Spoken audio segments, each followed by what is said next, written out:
Am I not? No, don't answer that. Oh, how was Christmas, Joe? Tell me about your holiday with your. I know you said it wasn't as big, of course, as it was going to be. How was your holiday with your family? It was pretty exhausting. There was the direct family holiday was phenomenal, but then we went down to Nashville to visit all of the extended family, and that was just kind of a wreck. Why? There was So, were you there during the bombing? we were there the day after, so Christmas morning was the bombing, and then we went down the next day because we wanted to catch a gander of that. And the only person that was injured was the bomber himself. That's true. Yeah. Okay. Good. I guess that's a blessing. It's just such a sad, crazy story. And then and then you texted me that you were down there. I was like, whoa. So yeah. So you went down the 26th for Boxing Day. Yeah. Yep. And there was but I was gonna say there was a lot of miscommunication with my family. There was a part of our family that we had already planned to see, and then there was another part of the family that told us they didn't want to see us. And then when we got down there, they said they did want to see us, and they were upset with the amount of time they got to see us. And yeah, well, it's impossible right now. You know what I mean? is. It's so hard with I agree. the back and forth and the COVID stuff. I mean, I probably saw more people for the holiday than I wanted to as far as COVID is concerned, but nowhere near the number of people I normally see for the holiday. So, How was yours? great. Really lovely small get together with my grandmother and my mom. Got to see my parents, my brother and my grandmother and my in-laws all separately and sometimes masked in some cases because there was a COVID scare at Clay's uh work, I think, or something. And I see. but he got tested Christmas morning, I think, or Christmas Eve morning, and negative, and then I think he's got tested again. He got his results back on Christmas morning. No, he got tested and had a rapid test that's Christmas fun. Eve. Oh, cool. And so he got the negative results that morning. He was happy about that, and so we were able to see each other, and that was great. Cool. So I put this in here because I mean to talk about this. So the theme to Baywatch was a song called "I'm Always Here" by Jimmy Jameson. It was on his album Empires, which had like the Statue of Liberty like on a galaxy, like in an eagle, like that was also a mountain. Like the cover was great. And I think my old band Too Deep is currently working on an interpretation of that we want to put out. I don't know how long it's going to take or what for what it will be. We're talking about maybe doing it for charity or something.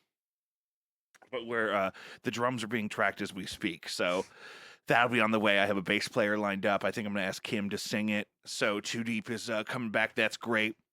Too Deep is back. It's going to be good. It's going to be good. We kind of have the technology now to do a lot of the recording remotely. So sending each other the pieces until it's all finished, which is great.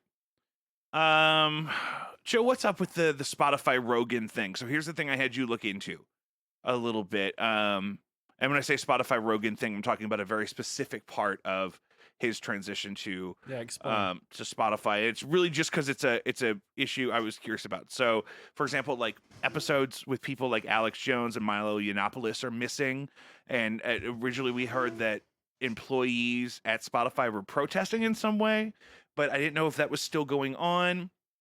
And then we were having a conversation about, like Twitter, for example, is classified as a public domain location or something. So if Spotify was like that, it'd be a different story than if they own all that content.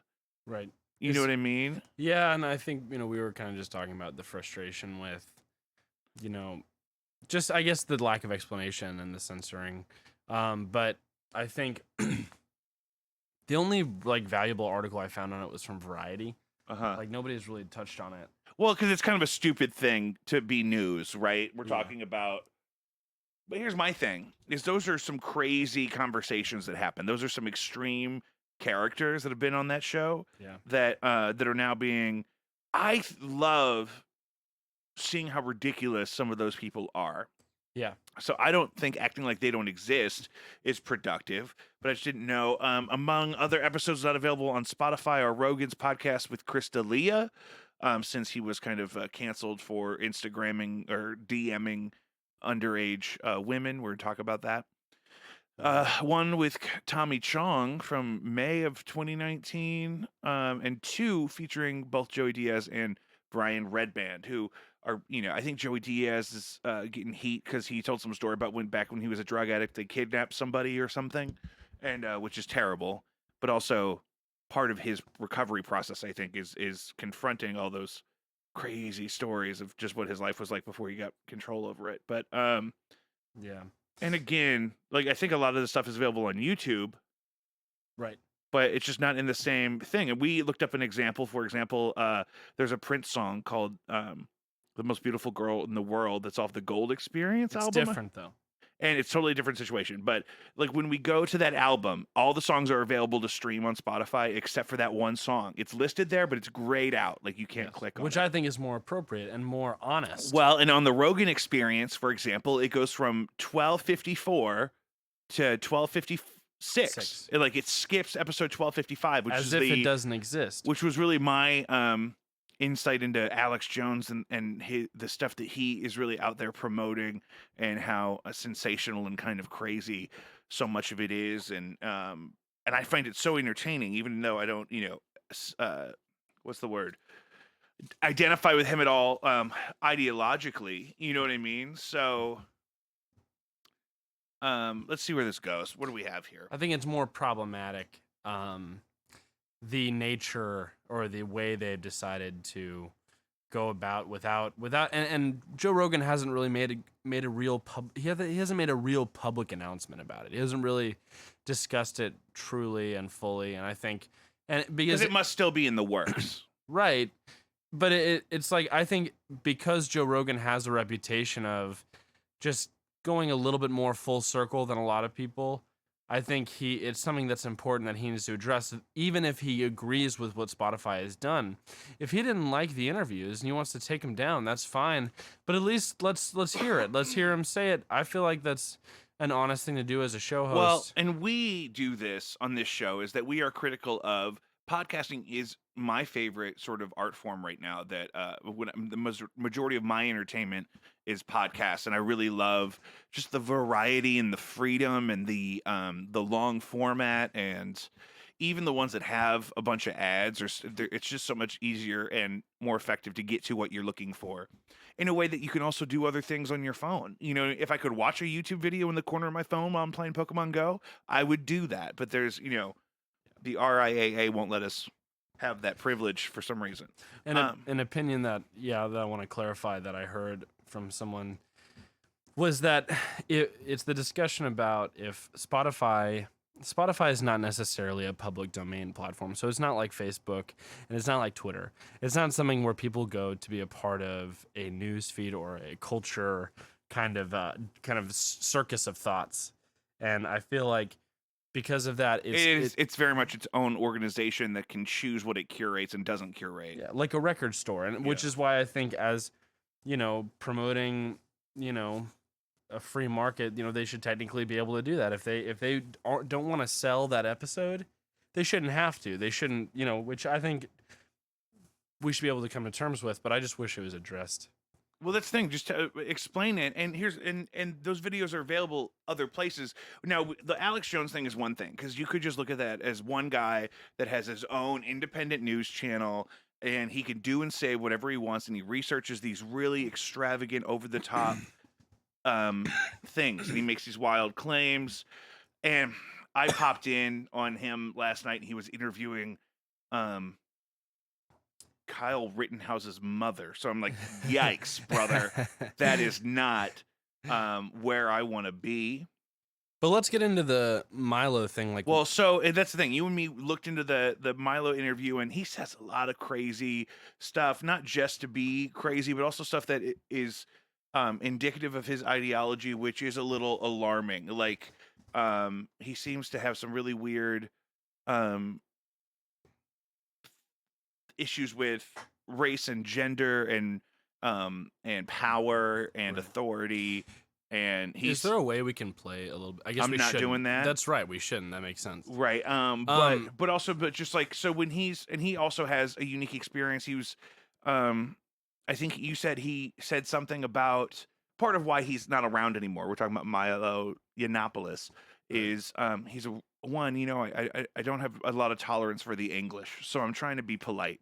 First off, But he's an English gay journalist who's also kind of like an almost like a white nationalist kind Right. of a figure, and he'll go on those rants, but I don't necessarily think he's as passionate about. I think he's had to be held accountable for those thoughts, but I don't think he's quite as passionate as he is about the and idea. that was the Rogan episode 703 or whatever it was that he was on that we checked out this morning to see exactly why he's so problematic, because I hadn't heard him talk in a long time. Yeah, I think the thing that got him cut off, and I think this is the reason why I might support it, is because he was suggesting that people who are trans or people who identify a certain way, there's no validity to it, and it's something that should be. It's part of an agenda, and it's part of, and because he said it so. He speaks about a lot of issues in a way that he is a great example of how the white patriarchy kind of looks in the gay community. Because just because you're a gay man like he is does not mean that you're going to be. And these Fox News hosts play that card all the time. They're Well, like, that's I'm an atheist, so I can talk about it. It's like, no, you can't. Sorry. Well, it's like you're representing just what atheism looks like in the context of your privilege. You're free, Milo, to have a platform and to be a journalist on some of the most competitive platforms in the world. He's been on. He worked for the Telegraph. He was on Breitbart, places that I don't necessarily subscribe to, but that they're the real news sources with real sponsors, and it's a real I don't want to say even news sources, but they're real platforms, right? It's like he's not just some guy tweeting crazy stuff, right? He actually was employed to be a source of information, right? So here's his thing here's my thing with him is it's just like my thing is I'm so pro the transgender kind of equality discussion and movement, but Caitlyn Jenner is not the best example of that process. When you have somebody, I think it's such a part of the conversation because it's something that wealthy white men took an interest in. You know what I mean? Yeah. If we were talking about, that's the terrible laugh. I'm working on it. So if we were talking about other issues, they never get the attention that they really deserve until the ruling class gets there. Until there's a member of. Until there's a rich guy. Until there's a rich, specifically a rich white guy that wants to. And he was 70 or something when that started taking place. And wait, Jenner? No. Caitlyn Jenner. She was at the time Bruce Jenner, and she was like in her 70s. No. Well, look it up. Look that up, please. I guess I'm the guy. So it's also like. Caitlyn didn't even have a platform to be removed from necessarily. The money was made; it was in the bank. The freedom, the liberty, late 60s. But liberty. Caitlyn Jenner's 197 years old, is what I'm trying to say. That's true. I'm looking at it. But 71. She's 71. I just wish that we could have this meaningful conversation about these issues of human rights and civil rights for all these different groups. Without waiting for rich white dudes to get there. Like, why do we have to wait for them? I know why. It's because they're in charge of everything. And it's unfortunate that it's disproportionate that way. Can I, even though I have that privilege. That's the thing. I have the privilege to have these conversations in a way that, and to really have time alone to spend with these issues. So I acknowledge that's part of my privilege. Also, I just wish I wish we didn't have to wait for it to get there. So Milo's kind of, for me, kind of toxic like that. He's a great representation of how, people try to have. And Candace Owens is another one. They try to say, oh, well, Candace Owens is a young black female journalist and a young woman of color. I think she's my age. I almost said our age, but we're now not this the is same a different conversation. Well, Jake. no, but here's the thing. It's so Milo is the gay guy and she's the black girl that both like give their groups a pass to be like, no, it's not hateful because look, we have this gay friend, we have this black friend. Exactly. So if she says something crazy like the stuff that she says, right, then it seems like it's harder to critique her because she's not this established privileged class, at least on the outside, right? So Milo's that same way, is that he can promote these kind of really toxic ideologies or suppressive ideologies about other members of the LGBT community because he really doesn't identify with them because he's still kind of he has the privilege of being both. Here's the hot take with Candace Owens that I always say when she gets brought up, which is Here we go. here's the hot take, which is I don't think it's nobody's right to say or make any statement about what African Americans do with their blackness and if they use it as a platform or whatever. I didn't even say that. Maybe we need to cut that. No. I know what you're saying. But when it comes to Milo, I am going to have to say that I believe that he has used his sexuality to You almost said gayness. I didn't say it. You almost said gayness. He's gonna use his gayness. He's got his gayness gene to kind of nudge his way into the conversation. And that's a great point. That maybe he was given more. He done got it. Mm-hmm. He was given maybe more of a platform to get to the point where he got in his career as a journalist, even in spite of some of his more toxic ideologies or some of his kind of ugly habits, because maybe he was not his gayness, because of his gayness. I'm sorry. It's his gayness. No, so but that's the thing too, is because we're talking about him. It seems like it's okay. So, and here's where this conversation went with him, and I think this is a bigger part of this problem. Is part of his. I almost said toxicology, but part of his toxic kind of rhetoric that got him deplatformed, and the part of the reason probably why his episode of Rogan is not on Spotify is because he says crazy things about pedophilia and gender and all sorts of issues that are really sensitive. Specifically in the progressive community. He is suggesting he was suggesting in that clip that we watched that that progressive liberals are going to make pedophilia an equal rights issue, like that we need to advocate for the rights of pedophiles or something, and that he feels like the trans movement is a slippery slope. I hate when they use that argument. Right. Which I think we should pick it apart. Right. It's a slippery slope leading to, he's saying that the trans movement is a slippery slope to the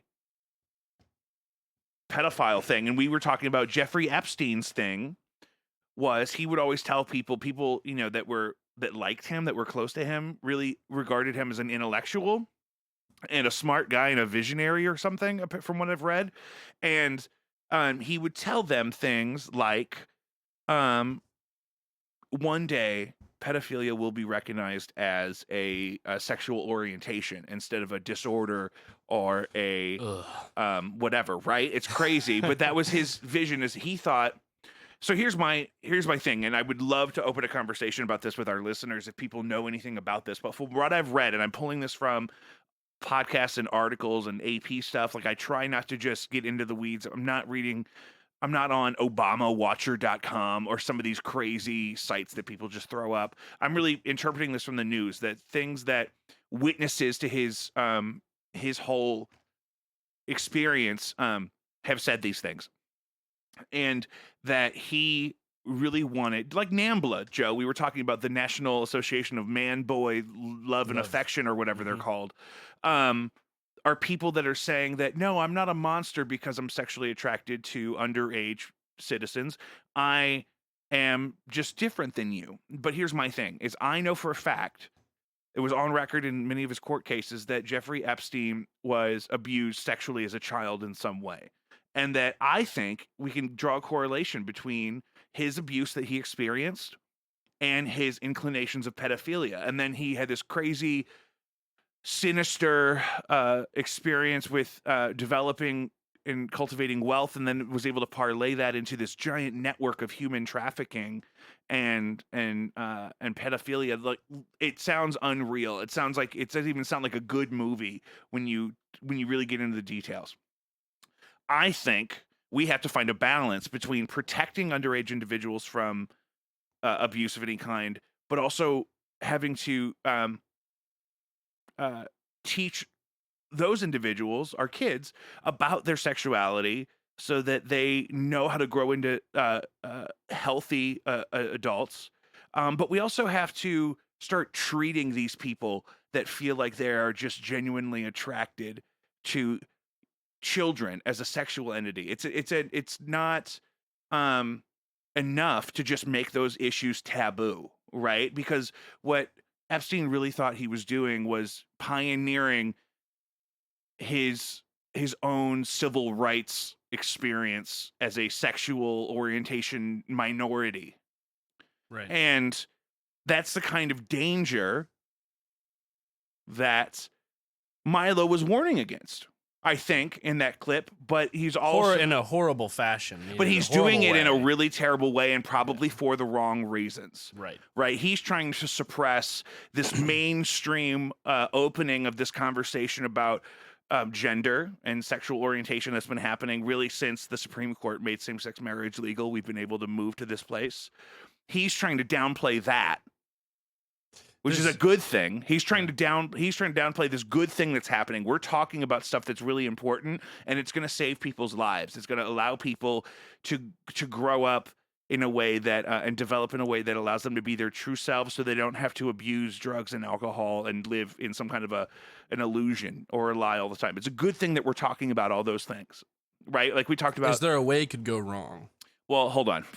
I'm sorry. No, you're right. But he's trying to take away all that good stuff and all that progress because he's saying, look, we're all going to be eventually this group is going to grow. This, people like Epstein that want to be allowed to have relationships with underage people is going to grow with children. Is going to grow if we keep going down this slippery slope, is what he's saying. I think they're totally unrelated. Mm-hmm. But like you and me were talking about, and we wrote some of this down, is that we're, as a society, sending a lot of mixed signals. So we all agree that we need to protect underage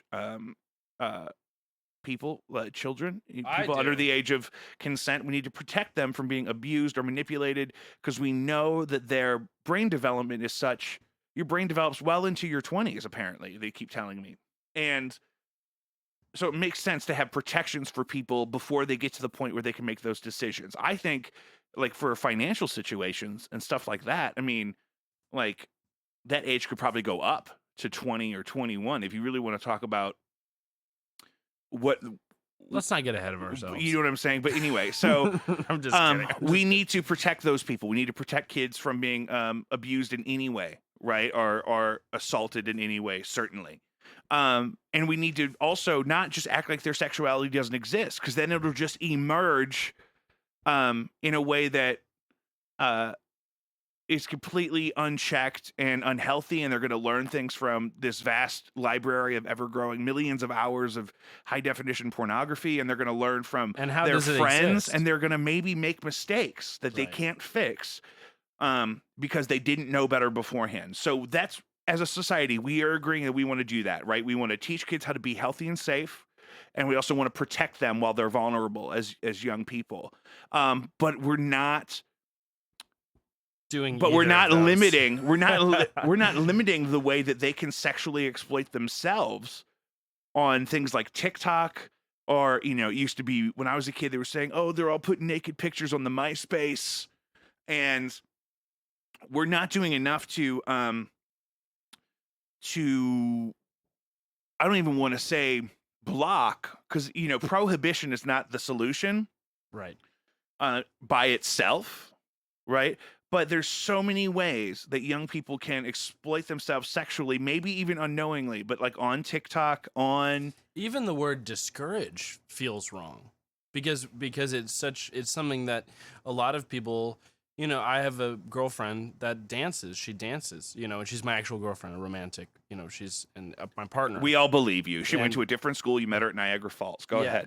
And she's a dancer, and she has a big beef with this because it's such a fine line. Exactly. With female, because dancing is such a female dance part. is exactly where we're going. This was a conversation earlier in the year about that documentary Cuties that was all about, the dance group, but it was like a form of contemporary hip hop dance that's really sexual or something. I didn't watch it, so I don't know. And they were part of the documentary was saying, we need to see, look how ridiculous this is. We should not be letting them do this. But also, it was showing millions of people that had no idea.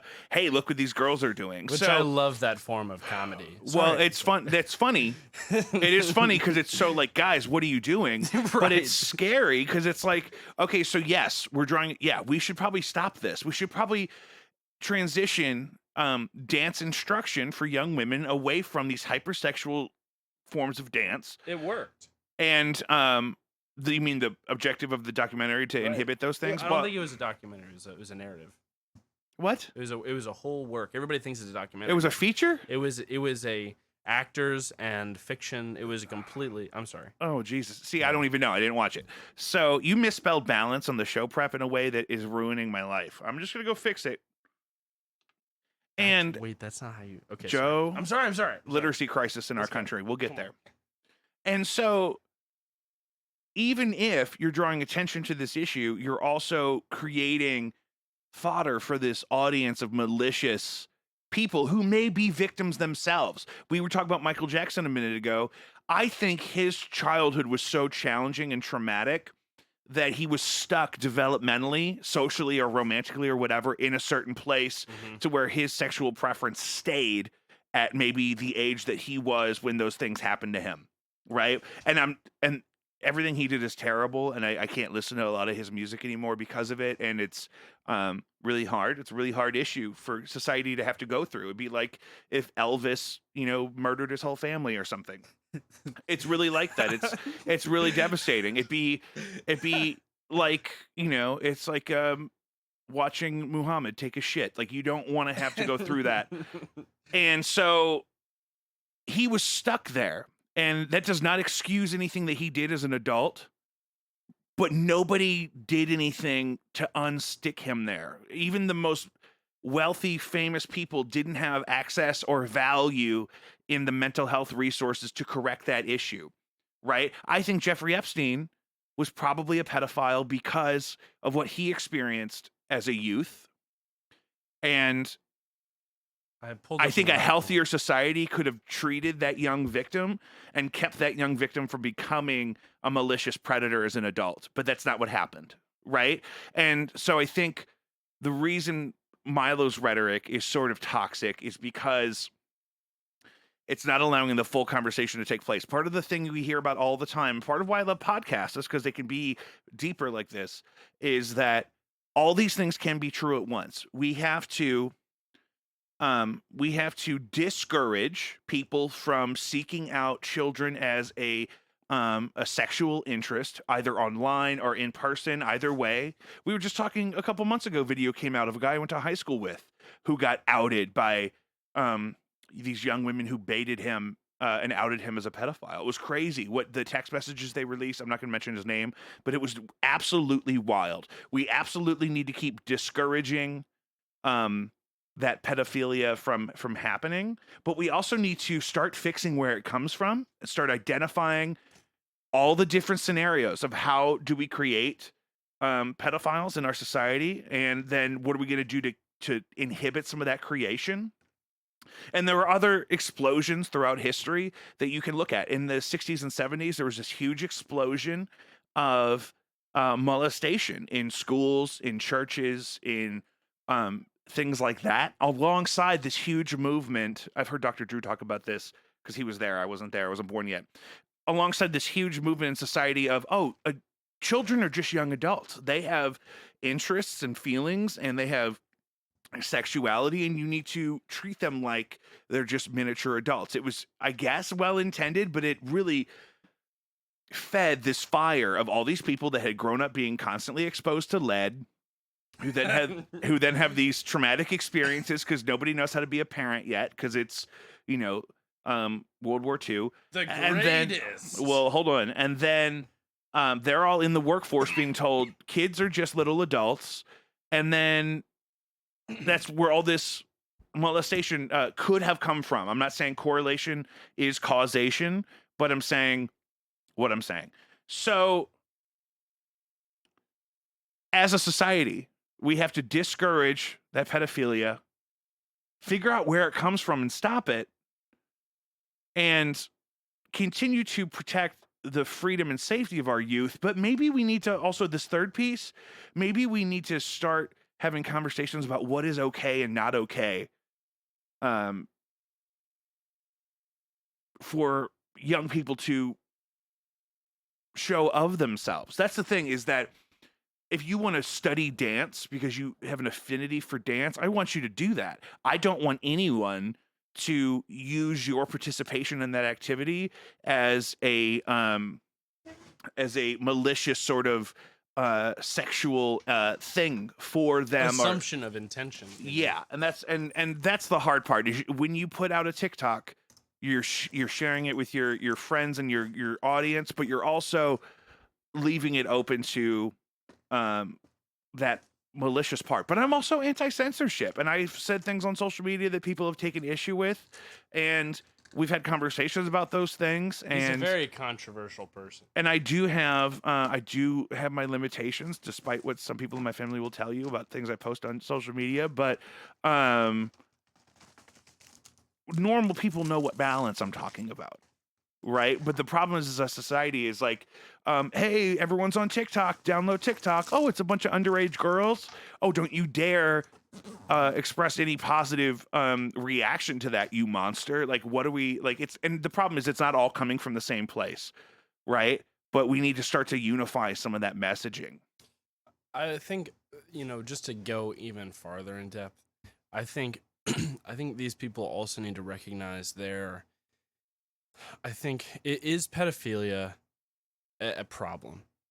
I think it is. Mm-hmm.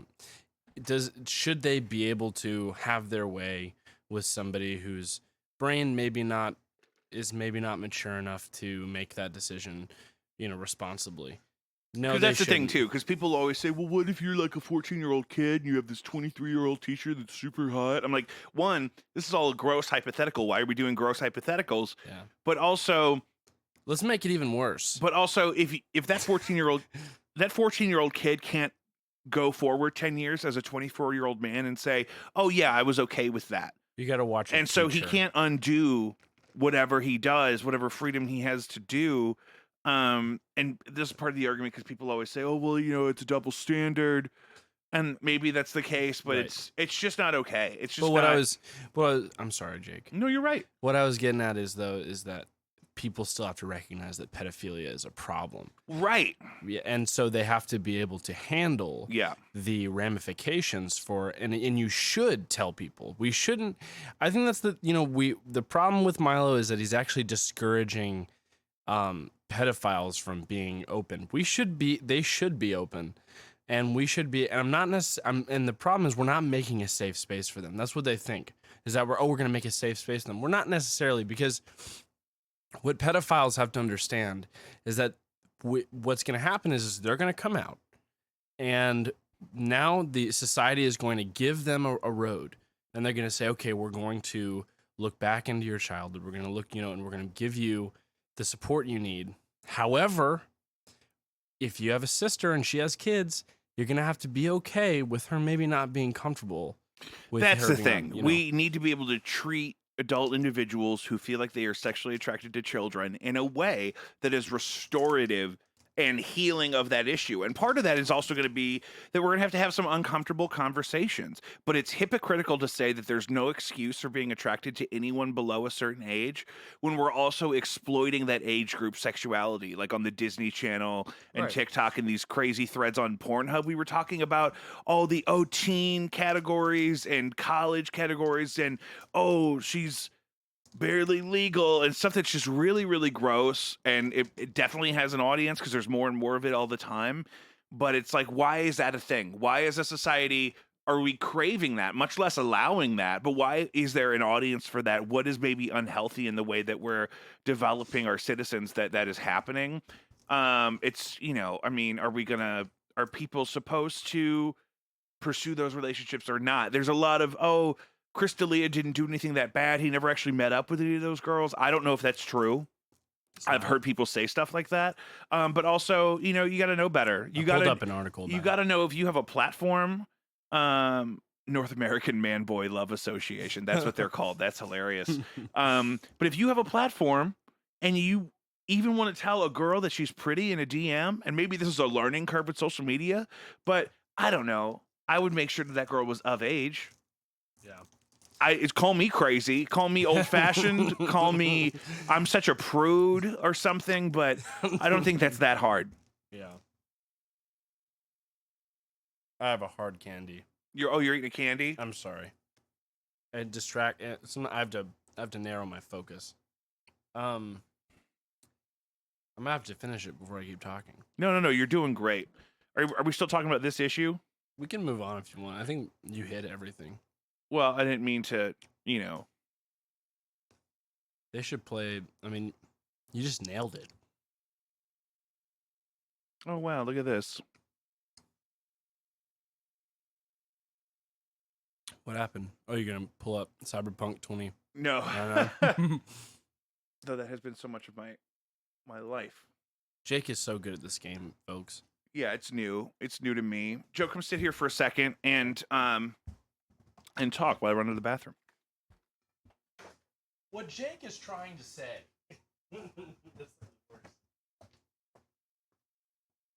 We're live. Keep talking. I know. I'm here. So, when you're making a Jimmy Dean breakfast burrito, it's really important that you follow these steps. I prefer the one with the cheddar, and it's kind of a cheddar with sausage and egg. And what you're gonna want to do is you're gonna want to pull it out of the freezer and let it sit. It's not gonna be totally unfrozen. Let it sit for about 5 minutes and preheat your oven to 320 specifically. And you want to microwave the burrito for 30 seconds just to get the outside fully thawed. Put it back in the oven for 10 minutes exactly, and then finish it off in the microwave for 45 seconds. What are you talking about? How to make which one? You wrap it in a wet paper towel?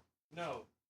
You have to follow the instructions I just said. Oh, you had okay. So Jimmy Dean breakfast burrito. You know what I was trying to do there in OBS, guys. If you're noticing, we're live again for the first time since I got my new machine, and I think we've integrated things in a way that's going to be really great for the future of the show.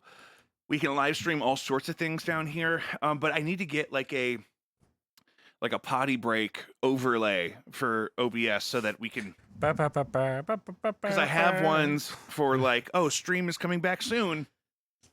But I need to make a custom one that explains that I had to go to the bathroom. That has to be a cartoon of you, like with Raisinets, I mean, it's been 38 minutes. I've had probably 6 Diet Cokes today. That was my fault. I've had a bunch of La Croix. I've been eating a lot of Lion's Choice lately. Did you have any Lion's Choice lately, Joe? What'd you have today? I had Jimmy John's, unfortunately. I had to go see the shark fucker. Joya's down. Oh, local spot. South Grand. You had there's a Grand location? Not South Grand. I'm sorry. It's downtown. It's probably not downtown. Oh, there's a downtown location. What I'm saying is the one near me is an uptown location.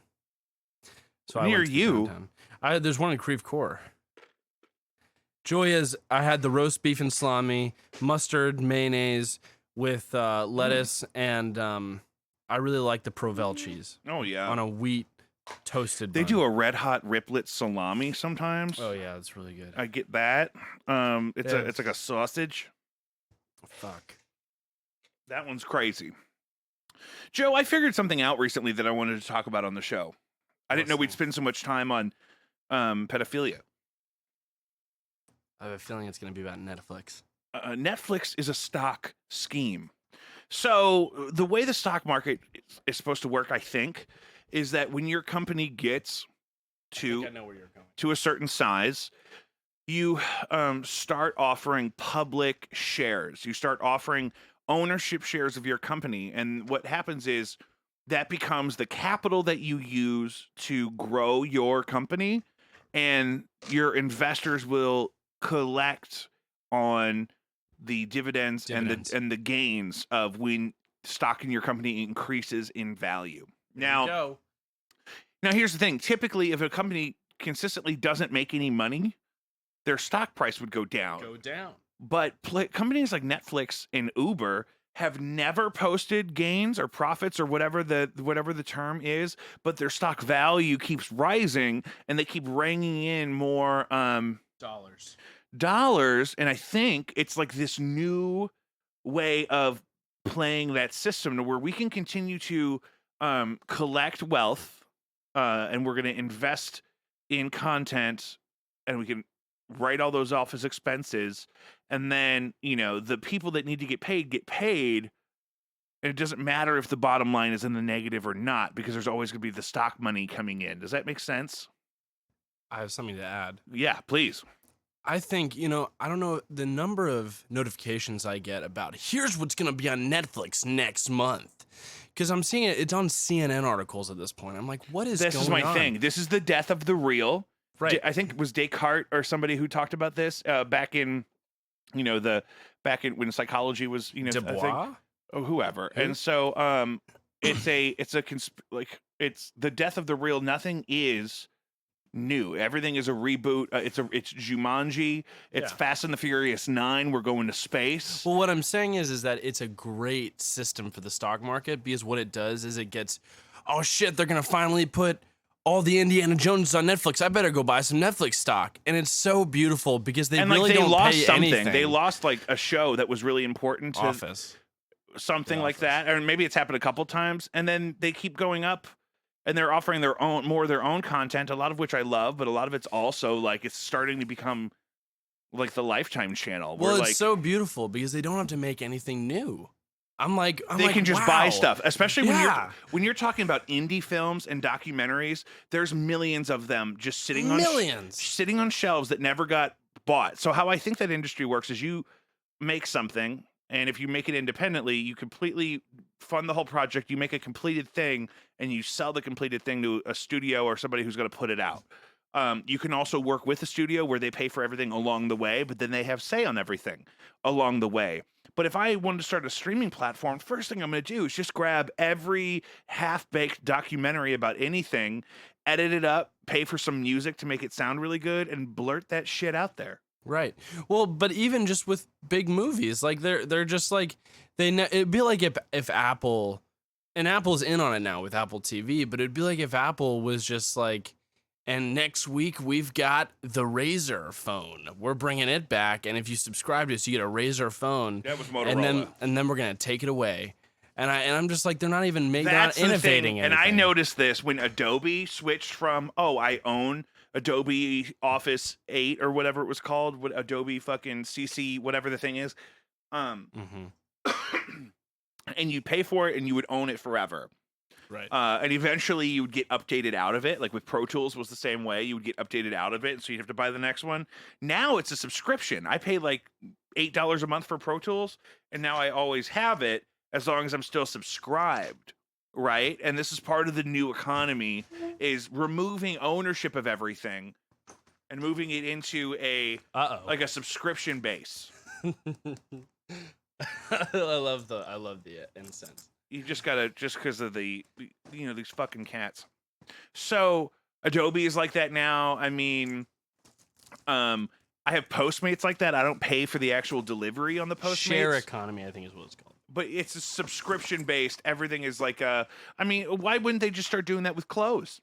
Subscribe. They'll drop off clean clothes. You leave the dirty clothes on your front porch. You pay $100 a month. You got clothes to wear. There is an explanation for that. I learned about it. I don't remember what it was. For what? For why they don't have the closed subscription service. Oh no! I mean that's just especially during a pandemic. I'm not wearing fucking service porch clothes, but what? I'm not wearing you know what I mean. Like there's like the what is it? Service Centos or something. The people that drop off the uniforms and they like clean janitors' uniforms and shit. Yeah. So I mean, that's a thing. But I'm just saying, like everything could become subscription based like that. Do you remember that? That's what.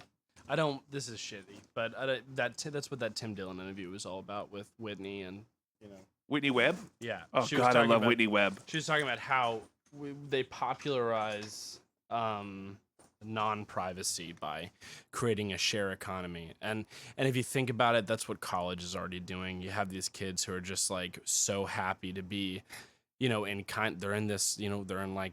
University housing, and like it's like if Harvard University put security cameras in their rooms, people would still go. Like, you know, it'd be like in their dorm room, people would be like, yeah, but like this is what the rich people are doing, you know. Well, and it's like the South Park about cable. You know, it's about what are you going to do? You're going to leave?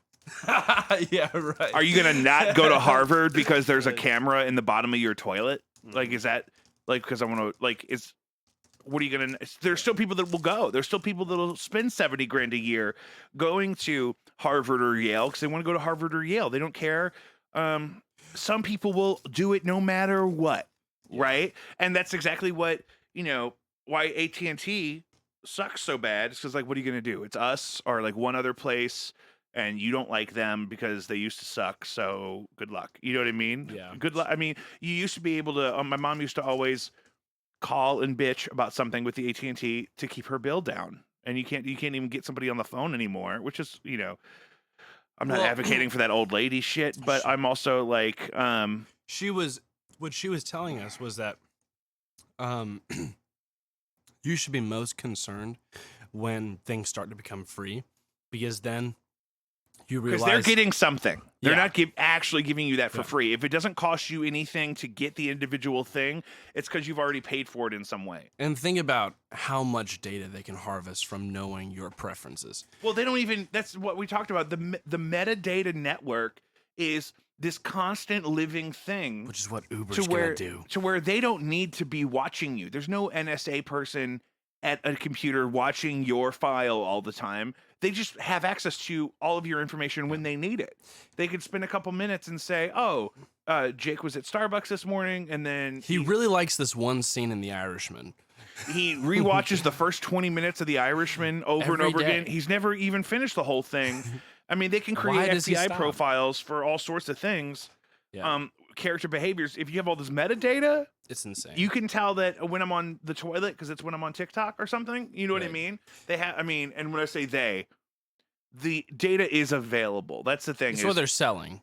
yeah, and I'm not saying it's the government, like the whole government's in on it, Government. but it already exists. That technology, that level of surveillance, is already legal and it already exists, right? Yeah. What were you gonna say about that?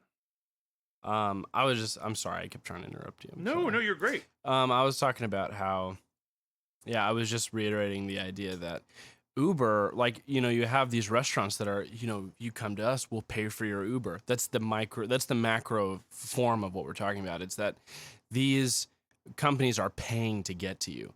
And so, like, I believe absolutely Uber will become free, because think about how much information they have of you just by knowing where you want to go. Well, and one thing I really love about, like, the old school version of this is a bar. Well, we live in St. Louis, so we have the St. Louis baseball stadium, right? Busch Stadium. And we have this whole economy built around our baseball experience, right? Here in town, being a big deal. Thank you. I've always wanted a Werther's original. Is that what that is? Oh my God, it is. And so a bar like the Shamrock, one of my favorite bars that sometimes isn't even open, will shuttle you to the game for free because they know that you're going to spend money on drinks there before and after. Back in the day, my people used to always tell me you would go to happy hour and there would just be free food, or like the tapas tradition of Spain that kind of blew up here like 10 or 15 years ago is, you know, you get a free little appetizer every time you order a drink. So you're really making money on the drinks, and the food is just have a hot dog, shut up. You know what I mean? Yeah. Now, peanuts or popcorn. so they will start giving us things for free if we surrender things to them that are valuable, even if it's not currency. Like, I'm not paying the government, whoever, whatever organization it is, whatever thing it is, whatever detail it is, I'm not paying somebody in cash for something they're going to give me. So it makes it feel like it's free, but I'm giving them some kind of commodity. Is that what you're saying? Yeah, and it's amazing right now because they already have us like Spotify has us paying for their subscription service, and they're taking our data, and they're selling it. They have all this income, and we don't get a lick Hulu, of it. the basic version of Hulu, there's still a bunch of ads. So I'm giving you $12 a month to watch ads. And then I think crazy. now we have the premium, which is like $20 a month or something, which is probably, I don't know. Who Well, that's knows? what cable. I mean, cable. But that's the thing now. It's also, that's the thing too, is now it's just like cable. I mean, eventually they're going to find a way to monetize every checkpoint, because they're not going to. They have the money to innovate. Also, it's not like Chipotle just rose up and took out fast food for a couple of years. Somebody built up this fast casual concept and sold it to McDonald's. You know what I mean? McDonald's decided, hey, you want fast casual? You're tired of the drive-through? You want a fucking burrito? You want to tell me what's in it? You want to do the Subway of burritos? Fine. McDonald's is still going to make that money. They're not going to join that fight. Yeah. I'm sure oil people invest in non-oil things because they want to be a part of that transition. I would if I was them. You're not hearing all of my chewing, are you? I'm sorry. For what? I have all these snacks in my backpack. And what are you eating? I'm sorry, I'm done. Have you not eaten? I'm done. You had Joyas. I did. We just talked about Joyas. It's so much food when they give it. I mean, have you had... I thought this next part we're going to get to is all we were going to talk about today. I'm so glad that this podcast is a living thing. Oh no. My mom just got vaccinated for COVID. I'm definitely not an anti-vaxxer. I'm diabetic, so I get a flu shot every year. I also had the Hep A vaccine when I was in high school, or maybe it was B, whichever one you need to work in food service. When I was first starting college, we had our Parents' Day, and they were talking to us about the health services on campus, and they were mentioning how they could offer all sorts of immunizations and vaccines at the health center at the university. And my mom passed me a note that said, you could be one less. You know, like remember those commercials for the HPV? Yeah, one less. But that doesn't mean I'm not concerned about this new vaccine, right? It's an mRNA vaccine, they call it, which is sort of a revolutionary technology, to say the least. It's not just a basic flu shot. Uh-oh. You know, it's state-of-the-art sort of technology, which makes sense because it's a state-of-the-art problem, right? So that's all good. My mom's a nurse, so she's on the front lines, but her job wouldn't give her the vaccine until she had scheduled to have 2 consecutive days off afterward. Uh-oh. Are you listening? I'm listening. Like, they wouldn't give her the vaccine until they knew she could just sit on her ass for 2 days. Wait.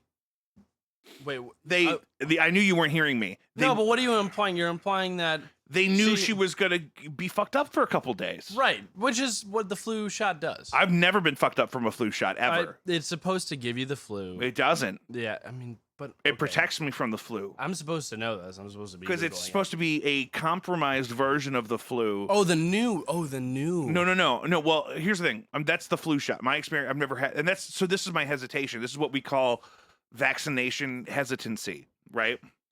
Mm-hmm. But like, what? I have to plan a 48-hour blackout after my vaccine to not get sick. Like, that's the trade-off. Like, I need to be guaranteed useless. I need to be guaranteed useless, like, for longer than Britney Spears' first marriage in order to get the vaccine. Do you remember when she got married in Vegas and they immediately got it annulled as soon as they sobered up? Like, I have to be sick for longer than that to prevent myself from getting sick. Getting sick in a way that Donald Trump kicked in 4 days. I mean, he's a 75-year-old man who eats McDonald's every day. Yeah. He had COVID for 4 days. Meanwhile, I have to take 2 days off work. Narcissism is the cure. But anyway, it's in the Adderall maybe, and maybe the remdesivir. Is he taking those? Everyone says he's on Adderall all the time. He's not. No, we don't know. I don't know. I think that would be weird because you think he'd be a little ate up. But if he's wearing dentures, I don't know if those are dentures. Yeah, I mean, yes, the teeth grinding is what you're implying. Well, just because meth makes your teeth fall out. Yeah. Obviously, I'm plugged into the grid. I made a conscious choice to participate in a more conventional life structure in order to maintain my creature comforts and the privilege to work on my actual happiness. So I'm not actually in a bunker, right? Like, I'm not hoarding food or munitions. Cardboard, maybe I hoard a little bit. We got rid of some of that today. But like, I'm not a paranoid guy. Like, I have health insurance and I own a car and I pay a mortgage and I he doesn't even have tinted windows. I use social media. I have an iPhone. Like, so I'm not acting. I eat a McDonald's. Sorry, sue me. So I'm not acting like I'm not going to get the vaccine if my doctor in his office tell me to. But I raise an eyebrow when, you know, in one news segment, I'm supposed to put my faith in the words of these leaders about a revolutionary emergency vaccine, while they also fight for months to ultimately send me $600 in a Christmas card, like a rich but kind of hands off You should bitch about that for a minute. relative. You know what I mean? Like,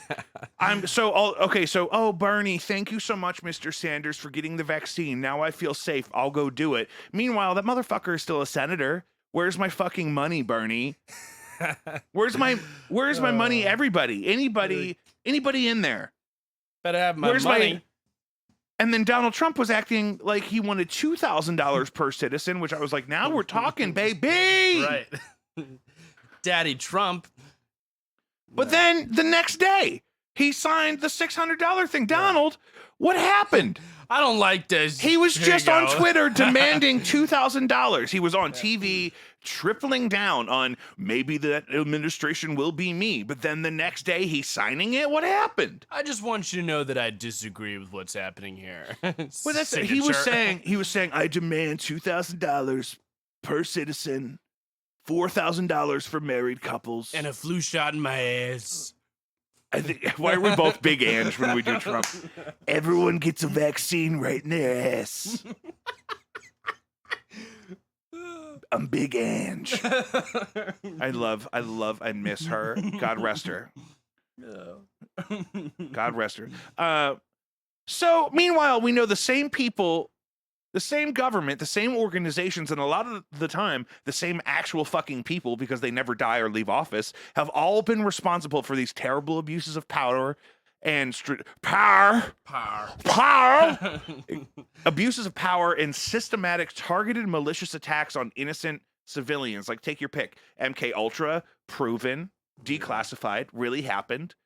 Tuskegee, they really truly gave those dudes syphilis. Yeah. And it came out later that, we wanted to study what would happen if you didn't treat syphilis. What would it do to you? And so they secretly gave these military dudes fucking syphilis, right? And that's all come out because all those people are no longer in power. A lot of them are dead. Yeah. So, now we can declassify it. Oh, that's terrible. Thank God we don't do that anymore. It was a different time. Ellen, I'm praying. They let Ellen run a fucking sweatshop torture chamber in the back of her show. She's a CIA operative. I don't understand what's going on. Yeah, and meanwhile, they send us $600 after months of no direct aid. And, oh, by the way, bend over, here's your needle. Like, yeah. It's just that they act like we're crazy. They act like we're crazy for being upset. Yeah. Just because it's happening to all of us doesn't mean it doesn't suck. Yeah. You know what I mean? You guys are just so overreacting. You guys, listen, we're trying to go to the moon. Yeah. We're trying to merge. This is crazy. You guys just need to sit down. And I'll be the first one to tell you. I'll be the first one to tell you to stop living in the past. We got to worry about now. I don't even like shit from January because it was a different world then. Yeah. But I've watched the establishment lie to my face in my lifetime. I was 10 or 12 or 15, and people like Cheney and Rumsfeld were collectively profiting billions of dollars on a fake war, a fake mail bomb with anthrax. They had their new mail bomb scare. It's not a mail bomb anymore. It's anthrax now. And even other alleged pandemics like swine flu when Bush was in office, bird flu when Obama was in office, which thankfully never got to the point that this has. Yeah. And that's just one example. I'm thinking of Donald Rumsfeld making $5 million or something on Tamiflu when he had a hand in promoting the stockpiling of it in preparation for swine flu. Like, he was part of the administration at the time in such a way that he had foreknowledge that, hey, there is this swine flu thing. One way we could prevent that becoming more of an issue is by stockpiling this drug that is good for this kind of infection. And he just so happened to do a little insider trading and invest in old girl while that was happening, right? That actually happened. It's not a secret because it wasn't even really illegal. Yeah. I think most money that's made on Wall Street is from this exact instance. It's from people promoting drugs that, and creating a scare and look that up. So I can be hyperbolic. Some of those numbers, I scream a lot of this into my phone while I'm driving around with my dogs. It's not going to come up as the most traded Wall Street thing, but it's going to come up as big pharma and how it works on Wall Street. It's a proof. I mean, this is just what happens. It's not. I don't feel the need to look at it. And let's look at what the establishment is currently working on for us. It's like I said about the universe or the simulation we live in last week. They are totally trolling us and not even trying to pretend anymore. The universe is just throwing random details back in my face out of context to link everything together in a way that makes me feel crazy. Yeah. And the government, establishment, or whatever you want to call them, with this smaller and smaller group of people all the time who refuse to die, are parading Joe Biden in the White House. He doesn't even know if he wants to be president. Years ago, he backed out. He said, let Hillary do it. Oh my gosh. You're stressing me out. He was still kind of sweet then. He wasn't that weird. Yeah. And I've been reading about these political simulations of these academics or whatever these organizations have in an election year like to AI? plan for this stuff. No, these simulations, these political simulations are Like a mock trial. yeah. They're these games that political organizations or research organizations or universities put on in an election year to plan for the different scenarios so they can advise people that care. Board members of Fortune 500 companies or, the CIA or whoever. Pretty much Biden is going in on Inauguration Day in one way or another is what it looks like from here. And they're not hiding that. They don't, that's who they want in. And even when the DNC, for example, screwed Bernie for Hillary, it felt like the whole thing was set up and it was just this big Hillary takeover. And nothing against her particularly. I voted for her, begrudgingly. At least then it still felt cloak and dagger. There was that girl at the DNC with the hair that they outed, and it was still nuanced and secretive. You know what I mean? But these girls out here, honey, ain't even trying to play. They don't care if you know them. They don't care if you see what they doing. And they got their little plan, and they're sticking to it. And they're not trying to be sneaky anymore. They're saying, here, fucking take your shit. What do we like, Joe? Here's your little Postmates. Here's your little $600. We'll call you later. We're working on some stuff. Go ahead and just get that vaccine. Yeah. We're gonna make the oldest among us get injected with something on camera. Yeah. Not even saying that it wasn't the vaccine, but like, what is that supposed to do for me? You know what I mean? Did that make you feel better? No.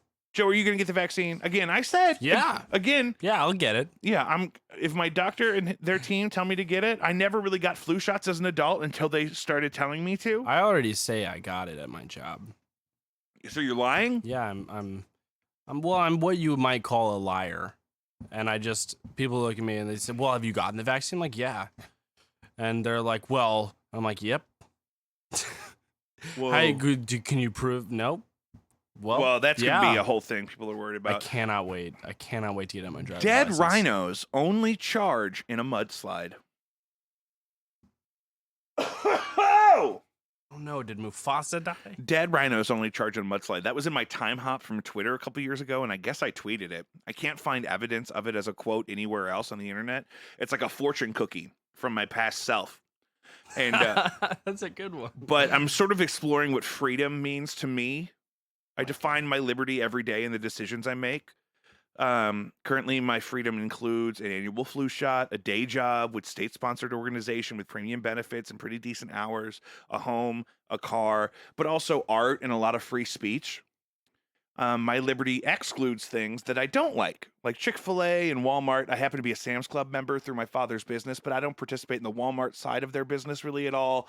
It's just not an experience that I've enjoyed. Can you explain that, please? Yeah, I don't have a big thing like, oh, Walmart does this specific thing that makes me mad. I prefer other stores, and lately I don't really shop anywhere except for on my phone because of the pandemic. So I just choose not to participate in one. They just stress me out. When I have to go in one, I don't like it. It's not like the stores that I'm used to, and they're just a big part of the problem. Like, it just doesn't. I can't enjoy it. It's like I still have not eaten at Chick-fil-A. Now, Jake, I've eaten Chick-fil-A twice, paid for it once, and this was like 7 years ago, and they just opened one of the first brick and mortar locations locally, and my girlfriend at the time, my wife now, wanted their grilled nuggets because she was on paleo and she could eat those. Oh, so good. I bet they're good. I bet they're good. I mean, bet they're that good. great. I mean, they're just these, I they're bet just the these rubbery. cake at Marie Antoinette's Last Supper was delicious. Is that your joke? What? That one right there, Maria Antoinette. I just shooting from the You hip. just shot it from the dick. From the hip dick. I love that. That's good. But no, I mean, I'm sure the food is good at the top. But you have to be able to enjoy your meal without people banging on the door to take their stuff back. Yeah. You know what I mean? You have to make sure that you can build happiness and joy and even luxury for yourself in a way that's not directly connected to the people that are going to get mad at you. Like, I don't understand what people think it, like, me flexing with my Starbucks on Instagram is one thing, but when you are just letting everyone know that you took your whole family on a $1 million vacation for your 40th birthday during a pandemic where people can't go visit their grandmother while she's dying in the hospital. I wish we would disenfranchise those people. We just can't. That's what I'm saying. We just can't help it. Because they have us thinking that we could be them. Yeah. They let enough of us become them, and they really love talking about, oh, you know, Oprah was a prostitute in Baltimore when she was a teenager. And What? Yeah. Oh, I mean, look that up. I'm looking it up. That's I learned that from Oprah.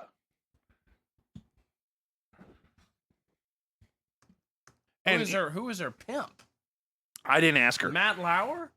I didn't. You know what? That's not funny. I'm sorry. Because it is so funny. No, it is so funny. No, it just came up. No, but that's what I'm saying is they want to show you rags to riches all the time. There used to be a show on VH1 called that, and they want to promote that because they want you to think that you are one Powerball ticket away from being out of that trailer park and on Rodeo Boulevard. They want you to think that, and the option is so American, and I want you to have that freedom to pursue whatever you want to pursue. Liberty. And to hit all the green lights at the right time. I want you to be able to do that, but we can't keep acting like 7 billion people on this planet have that potential. They're not all starting with the same thing. Yeah. They're not all starting with the same. It's like, you know, it's some schools talk about we can't assume that kids can do homework online at home because we can't assume that they all have stable internet connections at home, which seems crazy to think about as a mainstream middle-class person in 2020. But it's very real. We have dozens of hotspots we've sent home to our students. That's really cool. Because we want them to have access to the stuff that they need while they're... And it's not a perfect technology, and there's a lot of throttling and a lot of limitations, and it's not perfect.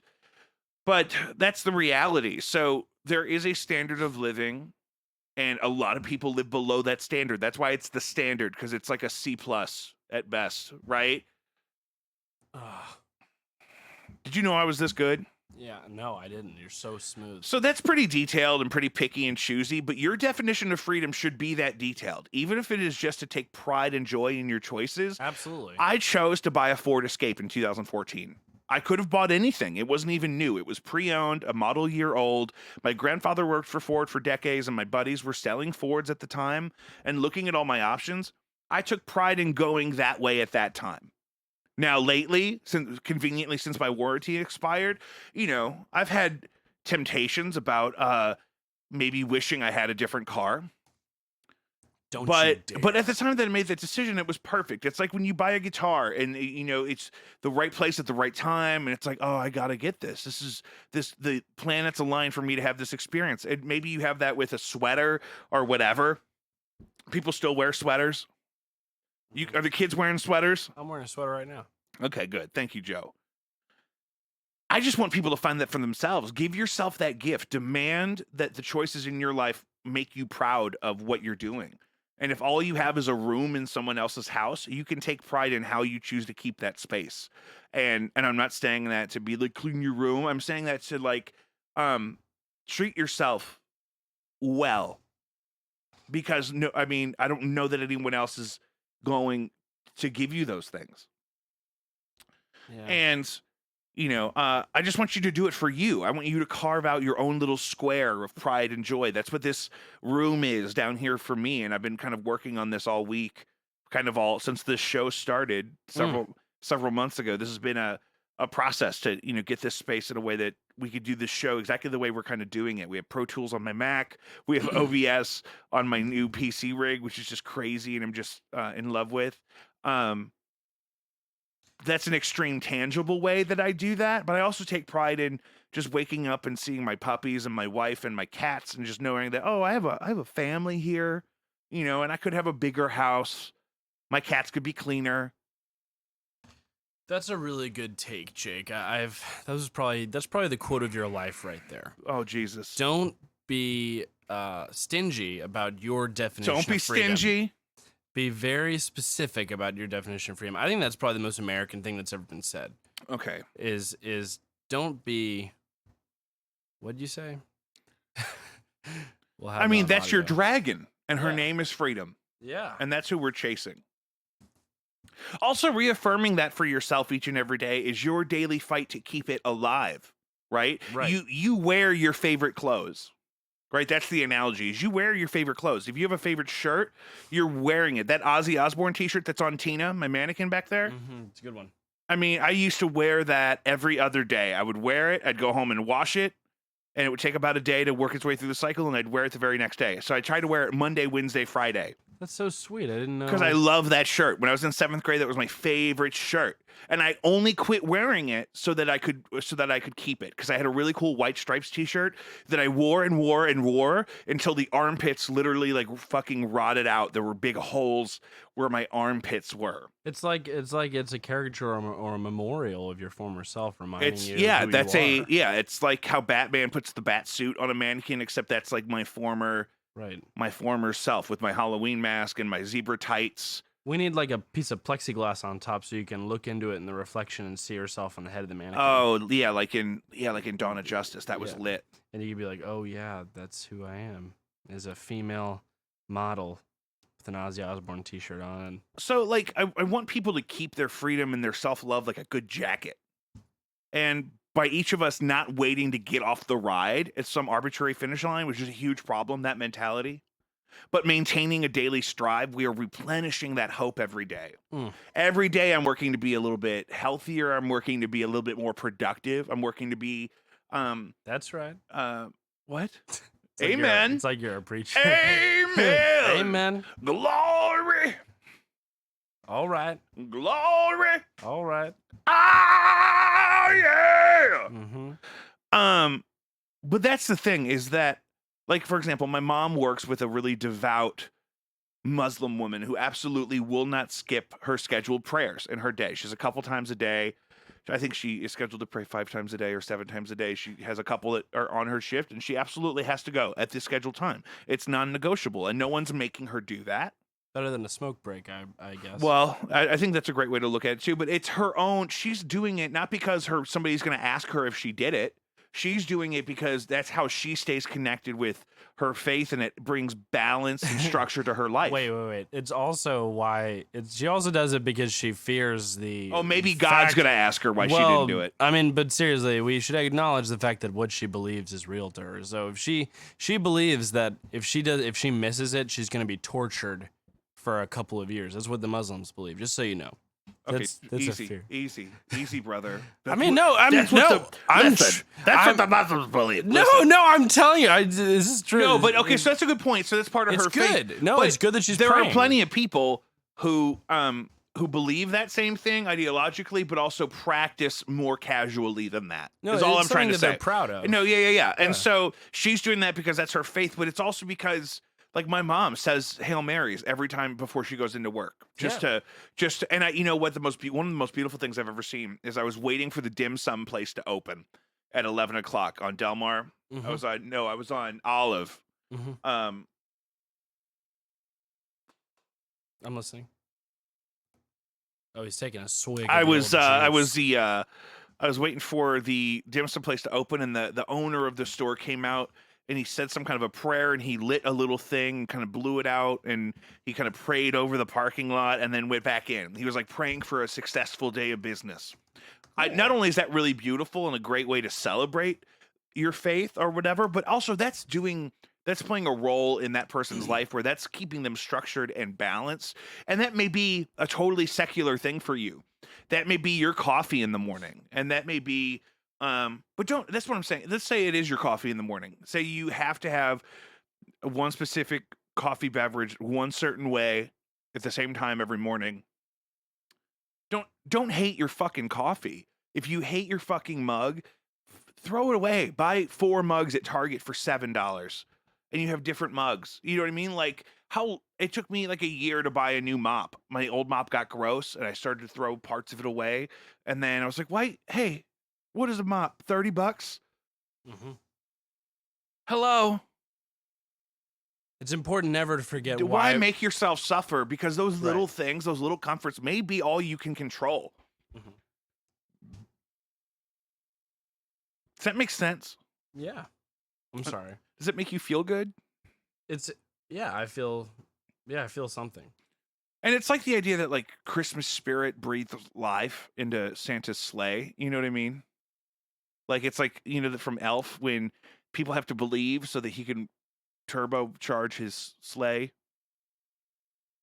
It says here, the messenger of Allah said, Oh, fuck. a person neglecting salat, even if he makes it up later, which is the prayer, he will remain in Jahannam for a period of 1 habq, which I think is something to be feared.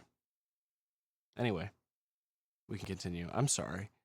You can cut this out. I saw this really great documentary I used in a class once. I was teaching world literature, maybe, and I think so. Maybe it was juniors, but I had the non-AP section, and there's something we were going to read where the background had to do with like the Middle East. And I realized that these kids don't know anything about the actual history of that region. And I had so many questions about why is it that, my whole life that's been such an area of, you have the perpetual holy war happening there. You have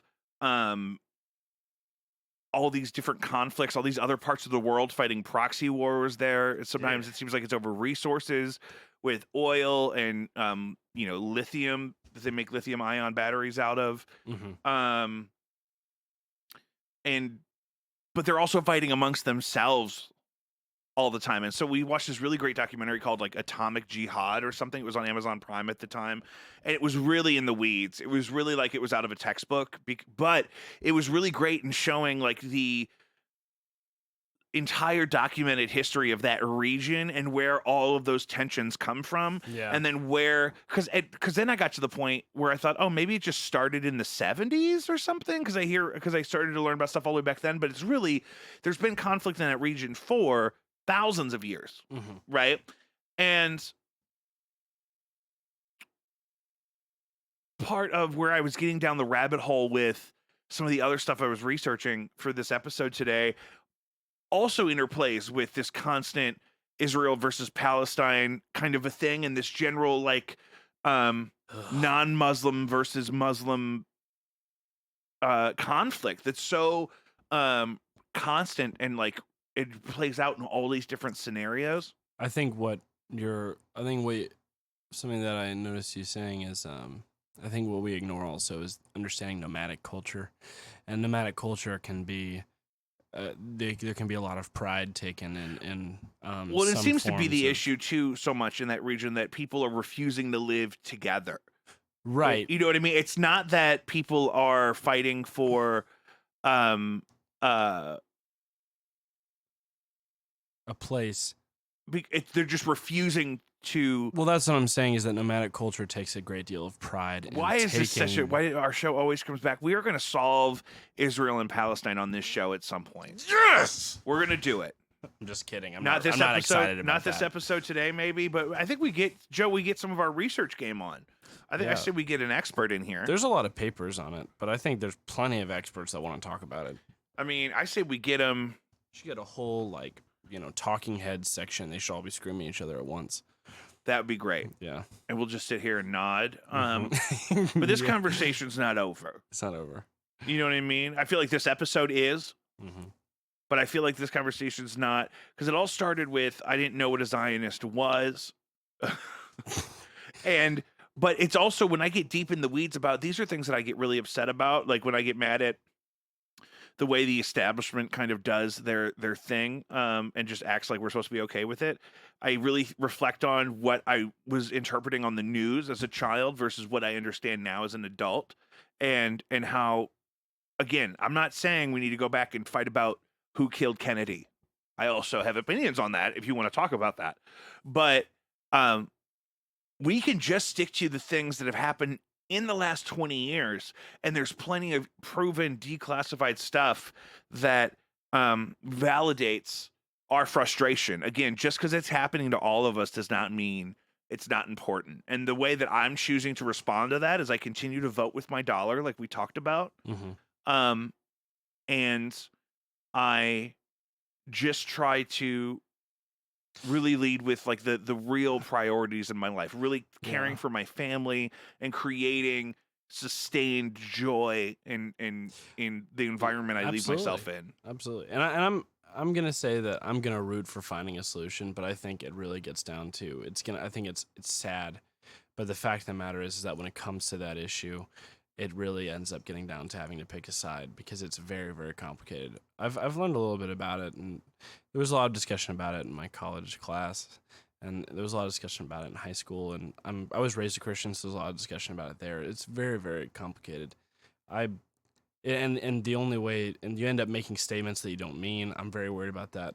So it's scary. Well, it's just like the pedophilia issue. Like we had this long conversation beforehand about exactly what we were curious about and what we wanted to discuss on camera, because I didn't want to just misspeak and say something that seemed awful, right? And you're really good at it. I'm learning from you. I'm a really articulate, intuitive gentleman. I mean, I'm a high functioning intellectual being. Like if there was a Darwinist scale of higher evolved people and then there was a lesser evolved people, you'd be 75% of the way up.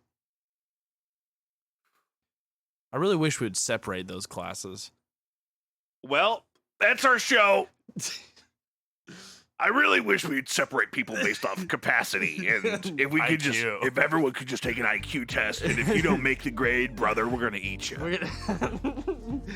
Is that what you're saying? Farmers. You're gonna be put a fence around. Listen, if you're not obviously disabled, but your IQ is below a certain number, bacon. Yeah. Have you looked up those threads? They're awful. We're making bacon. We're making bacon.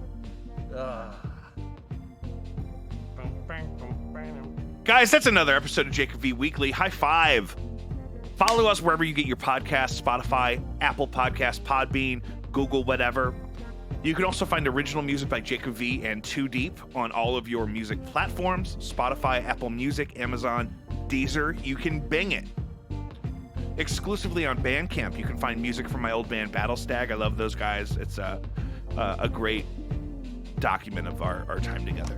You can follow me on Twitter at Malachi Envy, on Instagram at Jacob Allen V.